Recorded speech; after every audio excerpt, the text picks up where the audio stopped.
বলেছিলাম মানকচুর কথা। তো দেখো মানকচুটাকে আমি একদম খোসা ছাড়িয়ে, একটু মোটা করে ছাড়াবে, হ্যাঁ, ছাড়িয়ে নিয়েছি, নিয়ে ধুয়ে রেখে দিয়েছি। ঠিক আছে, এবার গ্রেটারে আমি গ্রেট করে নেব।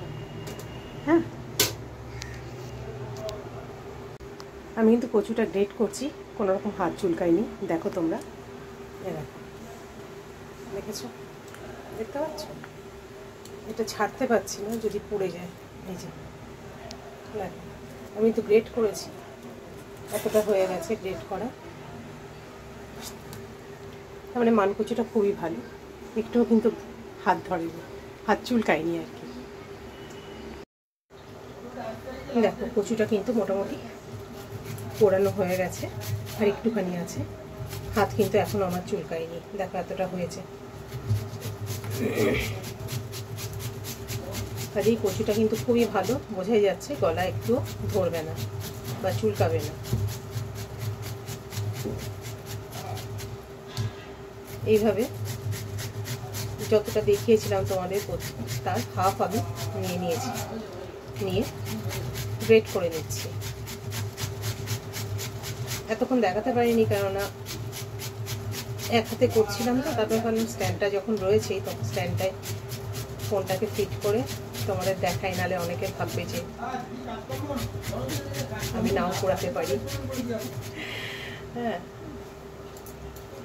কিংবা হাতে কোনো প্লাস্টিকের ব্যাগ ট্যাগ লাগিয়ে নিয়ে তারপরে করেছি, কিন্তু না, দেখো আমি কিন্তু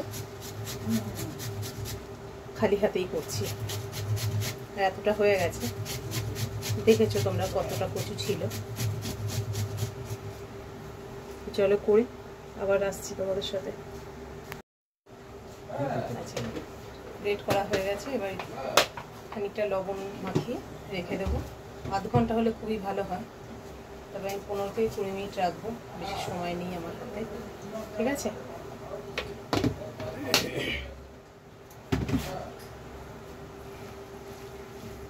ভালো করে মাখিয়ে নিয়ে রেখে দিতে হবে।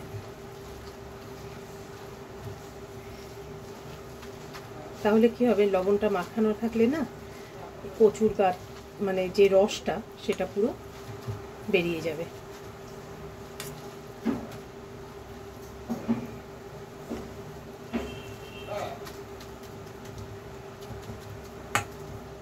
এভাবে আমি ঢেকে রেখে দেবো। এবার মিনিট 20 অন্তত, কম করেও 20 মিনিট রাখবো।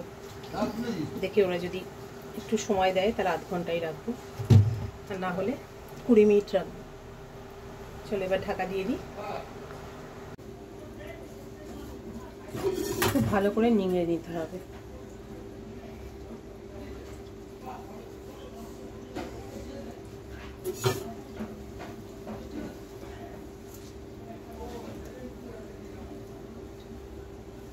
দেখতে পাচ্ছ, এইভাবে ভালো করে একদম নিংড়ে নিতে হবে, যাতে একটুও যেন এতে জল না থাকে। মানে কচুর যে দুধটা বেরোচ্ছে গাতে চাপার পর, সেটা।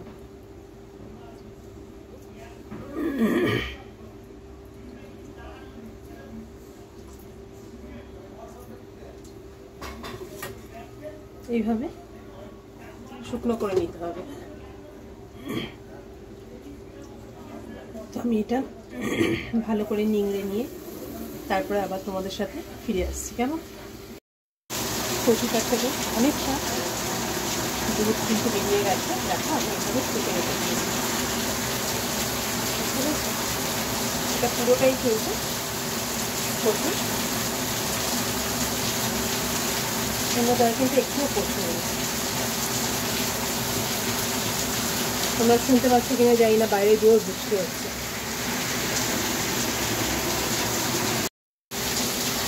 দেখো এটা আমি 4টে কাঁচা লঙ্কা দিয়ে দিয়েছি। তোমরা যে যেমন ঝাল খাবে চাইলে আরও বেশি দিতে পারো। আর বেশ খানিকটা কালো সর্ষে দেবো, কারণ কচু তো কাঁচা, যতটা ঝাল হবে, আর সর্ষেরও একটা ঝাঁজ থাকবে। 5 চামচ 6 চামচ দিয়ে দিলাম। হ্যাঁ, 6 চামচই থাকবে, বেশি আর দেবো না। তো এতে চাইলে তোমরা নারকেল নারকেল কোড়া, পোস্ত দিয়েও একসাথে বেটে নিতে পারো, ঠিক আছে। এখানে একটু লবণ দেবো। তোমাদের ওখানে কি বৃষ্টি হচ্ছে? এখানে মুষলধারে বৃষ্টি হচ্ছে। এতটা মতো আমি লবণ দিয়ে দিলাম।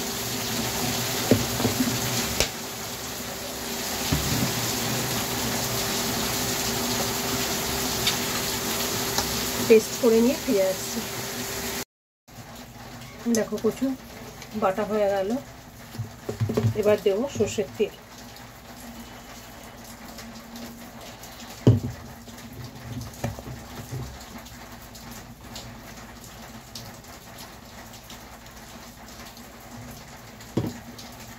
কচু ভেজুতে কিন্তু সর্ষের তেল দেওয়াতে যদি কিপটেমি করা হয় তাহলে কিন্তু ভালো লাগবে না একদমই। এটা তো রোজ রোজ খাওয়া না, মাঝে মধ্যে একটা দিন শখ করে খাওয়া, তো একটু দেওয়া যেতেই পারে।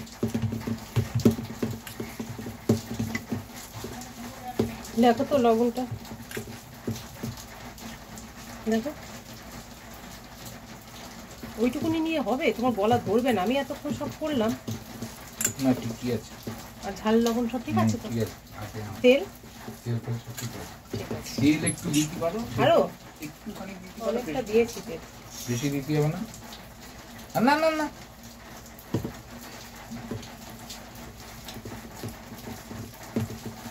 ফার্স্ট টাইম মন খুশি বটা। শিখতে তো হবে রে বাবা, 30 বছর ধরে সেগুলো কি করবো? শিখতে হবে। শিখছি তো, ওই জন্যই তো বললাম। তুমি করোনি, মা করতো, সেটা তো আমার। মা তো আমার 30 বছর বিয়ের থেকে আমি একবারও দেখিনি বা খাইও নি। তোমার মা কবে করেছে ভগবান জানে। তোমরা তখন হয়েছো যখন করেছে? আমি কিন্তু 30 বছরে একদিনও খাইনি। তুমি বললে করেছে, বাট আমি কোনোদিন এনেছো তুমি ঝোলে টোলে ডালে ফালে এইসবে খেয়েছি, বাট বাটা আমি কোনোদিনও খাইনি। হ্যাঁ সেটাই বল। কবে করেছে? আগে করেছে।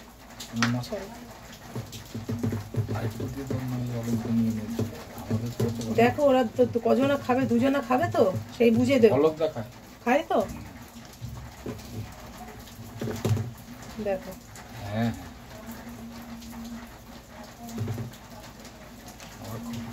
চলো, তো আজকে মানকচু বাটা দেখে নিলে তোমরা আমি কিভাবে করেছি। তো এইভাবে অবশ্যই ট্রাই করবে, আর ভালো লাগলে লাইক, শেয়ার, কমেন্ট, সাবস্ক্রাইব করে পাশে থাকবে, কেমন? আশা করি তোমাদেরও ভালো লাগবে।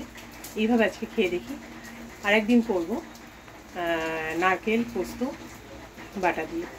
হ্যাঁ দেখবো সেটাও কেমন লাগে খেতে। চলো তাহলে।